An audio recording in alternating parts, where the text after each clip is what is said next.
పులివెందుల పట్టణంలో త్రుటిలో పెను ప్రమాదం తప్పింది. పాత బస్టాండ్ సమీపంలో ఆర్టీసీ బస్ ఒక్కసారిగా అదుపు తప్పి ద్విచక్ర వాహనాల వైపు దూసుకెళ్లడంతో అక్కడున్న ప్రజలు భయాందోళనకు గురయ్యారు. అయితే వాహనదారులు సకాలంలో అప్రమత్తం కావడంతో ఎలాంటి ప్రాణ నష్టం జరగలేదు. ముందుగా వెళ్తున్న బస్సును తప్పించే ప్రయత్నంలో ఈ బస్సు అదుపు కోల్పోయినట్లు సమాచారం. అనంతరం రోడ్డు పక్కన ఉన్న ద్విచక్ర వాహనాల వైపు దూసుకెళ్లింది. అయితే అక్కడున్న వాహనదారులు, స్థానికులు వెంటనే అప్రమత్తమై పక్కకు పరుగులు తీయడంతో పెను ప్రమాదం తప్పింది. ఈ ఘటనలో ఎవరికీ ఎలాంటి గాయాలు గాని, ప్రాణనష్టం గాని జరగకపోవడం ఊరట కలిగించింది. ఘటన అనంతరం బస్సు డ్రైవర్ స్పందిస్తూ బ్రేకులు ఫెయిల్ కావడంతో బస్సు అదుపులో లేక ఈ పరిస్థితి ఏర్పడిందని తెలిపాడు.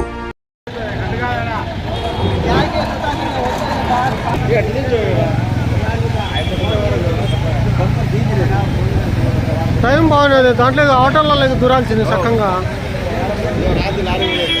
ఆటోలలోకి